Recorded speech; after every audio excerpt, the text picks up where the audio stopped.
So you might have seen some really stunning AI artwork before and thought to yourself, how did that person come up with such a long and detailed prompt? And in this video, I'm actually going to show you a simple and easy trick to generate longer and descriptive prompts that will actually lead to better results. So to get started with this, you want to head to GPT, which I will leave a link to down below in the description. And to generate a highly detailed prompt, we are going to need a prompt. So I will also, in the description, I will leave a copy of my prompt right there so you can just use it very quickly and easily. But essentially what this says is create 3 separate highly detailed prompts for Midjourney. And by the way, if you're not using Midjourney, they should still work, which describe a scene in intricate detail, adding artistic style, the light setting, and the mood of the image. And where it says input prompt right here at the end, you have to actually tell it what the prompt should be about. So you could just use one keyword and keep it very simple. Let ChatGPT come up with as much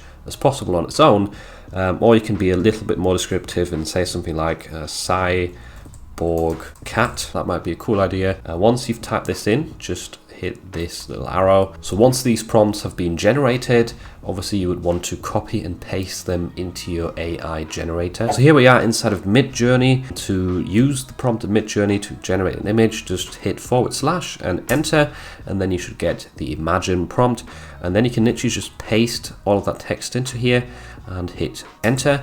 Another tip that I'm going to use for the second prompt, because these sort of designs often work better for posters, which are obviously vertical layouts. At the end of this prompt, you can add double hyphen and then AR, which stands for aspect ratio, and 2:3 is what works quite well for that vertical format that we see in posters. So if you add that to the end, it's going to change the format. You don't have to do that, but it's just a quick tip. And the last one. So here we've got the first generations. These don't really look like cyborg cats. Nevertheless, there's an interesting scene, very sort of gritty and dark, but it did not pick up on the cyborg aspect very much, unfortunately. Moving on to the second prompt, this one looks way more promising, especially this cat on the right hand side. Does look a bit like a cyborg. The green eyes really cool, and the lighting in all of these images is quite amazing.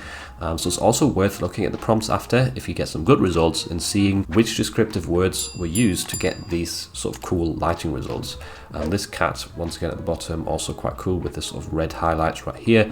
Does look quite a bit like a cyborg, so you could now use the same prompt and regenerate it, or also create some variations of these cats that look the best. And here is the third generation.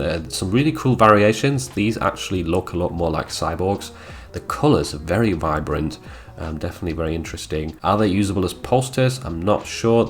I also didn't use the right aspect ratio here, but definitely some cool, interesting takes on that prompt. Probably worth regenerating some of these and seeing if some of these things can be fixed, like this weird tail right here that doesn't really come out at the right place. Sometimes you just have to create some variations and see if the sort of the flawed anatomy can be fixed that way. I just wanted to quickly show you a few more results that I got with this method, just so you get more inspiration for what to maybe add to your own prompts.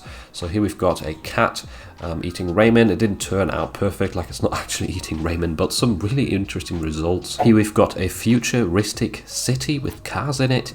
Definitely very, very nice colors. I could really see this working well on a poster. Here we've got another space theme, sort of futuristic city, which I also thought turned out really well and looks really cool with these sort of fading lights at the bottom. And another few cat images. This is a cat in a forest. I think the lighting in these turned out really well, and there's definitely some cool variations that all could be usable as posters or some other form of print on demand. So now that you know how to generate these amazing looking AI images, you're probably wondering, how do I actually increase their size so they don't look as blurry? And that's exactly why I made this video here, where I show you multiple methods of how to upscale your AI artwork.